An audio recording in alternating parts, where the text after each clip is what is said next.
pagi Bapak Ibu, bagaimana waktu istirahatnya? Apakah cukup? Cukup. Oke, baik. Nah, sebelum kita melakukan tur dan menaiki bis, mohon Bapak Ibu untuk mengecek barang-barang yang ingin Anda bawa agar tidak ada yang ketinggalan. Nah, pada saat menaiki bis, mohon untuk berhati-hati. Terima kasih. Apakah Bapak Ibu semua sudah naik ke dalam bis? Sudah.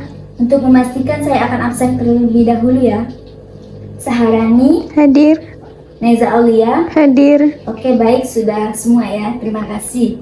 Sebelum memulai tur kita, saya akan memperkenalkan kembali. Nama saya Nabila Humaira.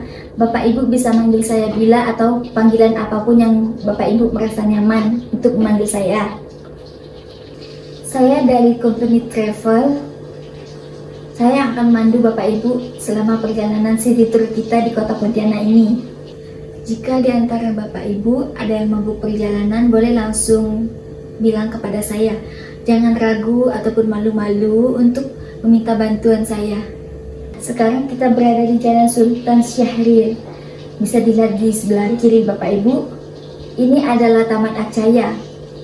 Taman Acaya ini adalah destinasi wisata yang sering dikunjungi oleh para wisatawan ataupun warga di sekitar area sini karena memiliki nuansa yang sejuk dan segar. Banyak sekali pepohonan-pepohonan hijau dan pohon-pohon rindang yang nyaman untuk kita kunjungi. Di sini anak-anak sering sekali bermain-main. Banyak sekali permainan, jajan-jajanan, dan aksesoris yang ada di jualan sekitar sini. Selain itu, di sini juga ada perpustakaan mini.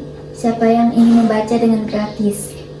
Di sini juga ada jogging track untuk yang ingin berolahraga. Nah, akhirnya kita tiba di Rumah Radang. A few moments later. Ibu, selamat datang di Rumah Radang, Provinsi Kalimantan Barat, Kota Pontianak. Saya lihat Provinsi Kalimantan Barat memiliki beragam suku dan budaya dengan dua suku terbesar, yaitu suku Dayak dan suku Melayu. Nah, Rumah Radang ini merupakan rumah adat suku Dayak. Rumah Radang disebut juga rumah terbesar yang ada di Indonesia. Maka dikatakan rumah terbesar yang ada di Indonesia karena memiliki panjang sekitar 138 meter dengan tinggi sekitar 7 meter dan lebar sekitar 5 meter. Rumah Radang juga disebut sebagai rumah panjang karena bentuknya yang memanjang. Dan rumah ini lebih dominan ke warna merah dan hitam. Alasannya karena bagi masyarakat suku Dayak, warna merah melambangkan keberanian, sedangkan warna hitam melambangkan sesuatu yang dapat menangkal hal-hal buruk atau bahaya. Bapak Ibu, jika ada yang ingin ke toilet, silahkan ada di sebelah sana. Nah, terlihat ada patung-patung burung besar. Patung-patung burung besar ini adalah burung enggang. Mengapa diambil burung enggang? Burung enggang ini juga sebagai salah satu contoh kedekatan masyarakat suku Dayak dengan alam sekitarnya. Burung enggang juga dijadikan di kehidupan keluarga mereka untuk mengasihi dan mencintai sesama pasangan dan mengurus anak mereka hingga menjadi Dayak mandiri dan dewasa. Hari burung enggang ini terlihat besar di Provinsi Kalimantan Barat. Yang menjadi ciri khasnya adalah burung enggang gading. Namun yang di atas bukanlah burung enggang gading karena terjadi kesalahan saat pembangunannya. Enggang gading memiliki ciri khas dengan tubuh yang besar, paruh yang besar, dan suara yang khas dan besar. Namun saat ini enggang gading sudah hampir punah dikarenakan paruhnya dan tanduknya diambil untuk menjadi hiasan di baju adat mereka. Selanjutnya ada 3 tangga. Bisa dilihat, tangga ini disebut dengan hejot. Hejot terbuat dari batang pohon besar yang dipahat sedemikian rupa menyerupai anak tangga. Hejot terbuat dari kayu belian. Mengapa digunakan kayu belian? Karena kayu ini memiliki karakteristik yang kuat kokoh dan tidak mudah rapuh. Ciri khasnya semakin terkena air maka semakin rapat dan tidak mudah hancur. Alasan mengapa hanya ada tiga saja, karena bagi masyarakat suku Dayak, angka ganjil atau angka 3 ini dianggap sebagai angka keberuntungan. Mungkin Bapak Ibu ada yang ingin coba uji nyali menggunakan tangga ini bisa dinaiki, namun bagi yang berani saja. Kalau tidak bisa, tidak apa-apa, kita bisa melewati tangga biasa. Mari. Nah, rumah radang ini menggunakan atap sirap. Mungkin Bapak dan Ibu ada yang sudah mengetahui mengenai atap sirap. Bisa lihat atapnya. Namun sepertinya yang ini bukanlah atap sirap, tapi di bangunan asli menggunakan atap sirap. Atap sirap itu terbuat dari pahatan kayu yang diiris tipis dan tersusun rapi.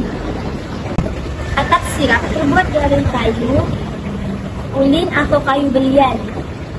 Nah, mengapa digunakan atap sirap? Karena manfaatnya adalah dapat menahan hawa panas dari sinar matahari, kuat dan kokoh, dan indah warnanya. Namun, tidak menutup kemungkinan ada kekurangan karena menggunakan atap sirap yang terbuat dari kayu sehingga mudah terbakar jika terkena api. Nah, Bapak Ibu, yang terlihat seperti ini adalah pantai. Pantai juga terbuat dari kayu yang tahan dan disusun seperti ini.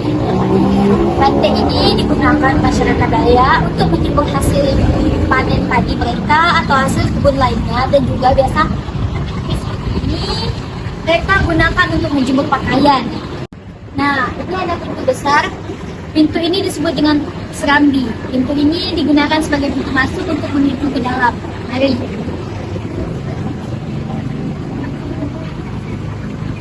Terbentang luas, ini adalah sami. Sami ini digunakan masyarakat Dayak sebagai ruang utama atau tempat untuk bermusyawarah. Ya, seperti tempat pada kayak itu berkumpul-kumpul keluarga.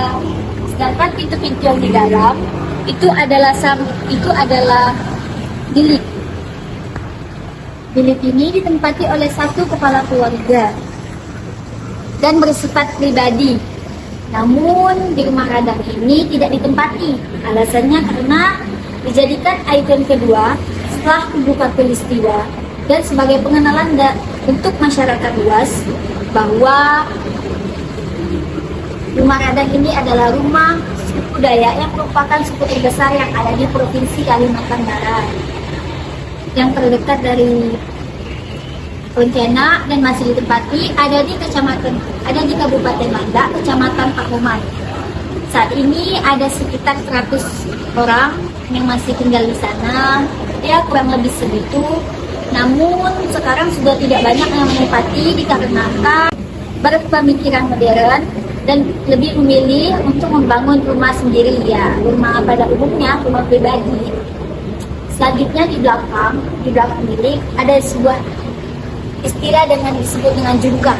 Jungkar itu yang biasa kita kenal dengan dapur. Di jungkar ada dango. Dango itu tempat menyimpan padi. Nah, di rumah radang ini namun kita temukan motif atau ukiran-ukiran. Itu seperti akar berikat dan juga motif ukiran pakis. Karena dulu nenek moyang kan sering diemkan, jadi mereka menemukan itu untuk menjadikan hiasan-hiasan di baju atau di bangunan-bangunan seperti ini. Di sini kan terlihat luas, coba.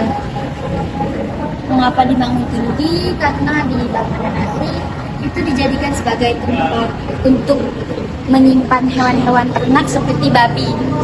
A few moments later. Sekarang kita akan makan siang di Balai Saji yang berada di samping Rumah Adat Melayu Kota Pontianak.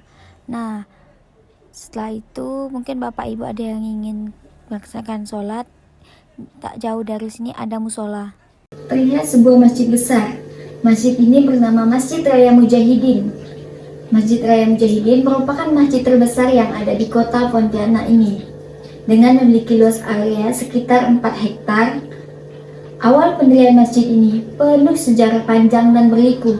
Namun, seiring berjalannya waktu, akhirnya masjid ini diresmikan oleh Presiden kedua, yaitu Pak Soeharto pada tahun 1978.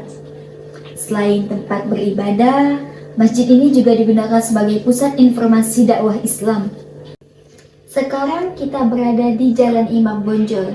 Di Jalan Imam Bonjol ini kita bisa melihat sebuah gang yang di dalamnya terdapat desa wisata Kuantan atau biasa yang disebut dengan Kampung Wisata Kuantan yang telah berdiri sejak tahun 2017.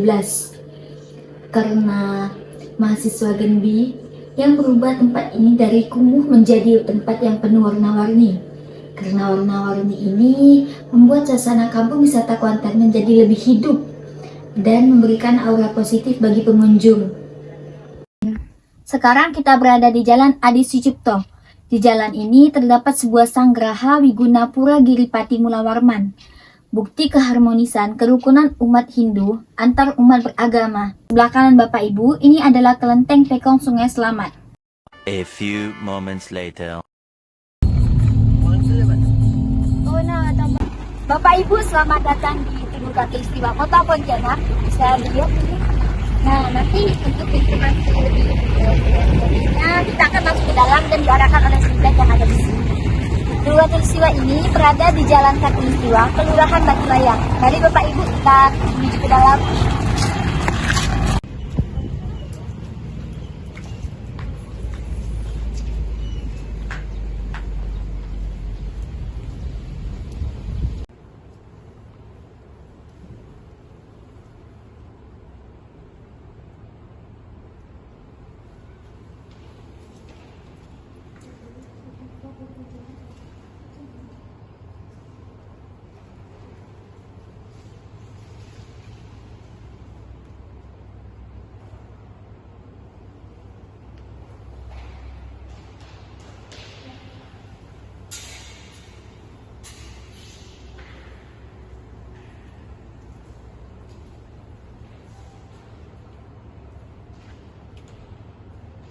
Oh Ibu, jika ingin melihat souvenir ada di sebelah sana dan juga ada di sebelah sana. Mari Bapak Ibu, kita akan menuju ke sana. Jangan. Bapak Ibu, jika ada yang ingin melaksanakan ibadah sholat ataupun ke toilet ada di sebelah sana. Dan saya beri waktu Bapak Ibu 1 jam untuk istirahat dan santai ataupun ingin mencari cemil-cemilan di sini. Bapak Ibu, selanjutnya kita akan tujuan selanjutnya yaitu ke Kraken dan Mesjid Jami. Kita akan berisi menggunakan kapal yang ada di sana. Kita akan menikmati pemandangan sebab navigasi ini. Nanti saya akan jelaskan saat sedang berada di kapal dan memperhatikan saat naik di kapal. A few moments later. Kalimantan Barat merupakan provinsi yang dijuluki Provinsi Seribu Sungai karena memiliki ratusan sungai yang dapat dilayari. Nah, sekarang kita berada di Sungai Kapuas. Sungai Kapuas ini merupakan sungai terpanjang di Pulau Kalimantan, sekaligus sungai terpanjang di Indonesia karena memiliki panjang sekitar 1143 km. A few moments later. Sekarang kita berada di Masjid Jami atau biasa dikenal dengan Masjid Sultan Syarif Abdurrahman. Masjid ini adalah masjid tertua yang ada di kota Pontianak yang berdiri pada tahun 1771 Masehi. Pendiri masjid sekaligus pendiri kota Pontianak adalah Syarif Sultan Abdurrahman Al-Qadri. Ia seorang keturunan Arab, anak Al-Habib Hussein, seorang penyebar agama Islam dari Jawa. Masjid yang dibangun aslinya beratap rumbia dan konstruksinya dari kayu. Masjid Jami Pontianak dapat menampung sekitar 1.500 jamaah sholat. Masjid akan penuh terisi jamaah sholat saat waktu sholat Jumat dan Tarawih Ramadan. Pada sisi kiri pintu masuk masjid terdapat pasar ikan tradisional. Di belakangnya merupakan permukiman padat penduduk Kampung Beting, Kelurahan Dalam Bugis, dan di bagian depan masjid yang juga menghadap ke barat terbentang Sungai Kapuas. 90% konstruksi bangunan masjid ini terbuat dari kayu belian. Atapnya yang semula dari rumbia kini menggunakan atap sirap. Nah, inilah dalam dari Masjid Jami. Bisa dilihat Bapak Ibu. A few moments later. Bapak Ibu, selamat datang di Keraton Kadria Kota Pontianak. Nah, bisa dilihat ini adalah Keraton Kadria. Di sana ada meriam. Keraton Kadria adalah istana Kesultanan Pontianak yang dibangun pada tahun 1771 sampai 1778 Masehi. Syed Syarif Abdurrahman Al-Qadri adalah sultan pertama yang mendiami istana tersebut. Mari Bapak Ibu kita masuk ke dalam untuk melihat-lihat yang ada di dalam keraton ini. Pada aula utama keraton ini juga terdapat cermin antik dari Prancis yang oleh masyarakat setempat disebut kaca seribu. Di dalam keraton seperti halnya keraton-keraton Melayu lainnya yang didominasi oleh warna kuning. Keraton Kadria juga masih memiliki koleksi-koleksi benda bersejarah yang cukup lengkap, seperti beragam perhiasan yang digunakan secara turun-temurun, benda-benda kuno seperti benda pusaka, artefak, barang pecah belah, foto keluarga sultan-sultan, dan arca-arca. Beberapa ruangan pribadi milik keluarga kesultanan juga dibuka untuk umum, walaupun terdapat beberapa larangan ketika pengunjung luar memasukinya. Nah, inilah dia. Bapak Ibu bisa melihat-lihat di dalam sekitar sini banyak sekali foto-foto kesultanan. A few moments later. Bapak Ibu, sekarang kita berada di Waterfront City Kota Pontianak. Nah, di sini ini sering sekali dan banyak dikunjungi oleh para wisatawan dari luar maupun dari dalam. Karena di sini dapat menikmati sunset di sore hari. Untuk jogging track juga bisa. Apalagi di sini banyak permainan-permainan untuk anak-anak. Cocok sekali untuk keluarga saat ingin santai-santai di sini. Di sini ada permainan berupa sepeda listrik, mobil remote, dan jajanan-jajanan ringan seperti ya angkringan-angkringan begitu. Mari kita untuk keliling berjalan menelusuri waterfront ini. Nuansanya yang dengan sejuk di bawah pepohonan bangku-bangku ini.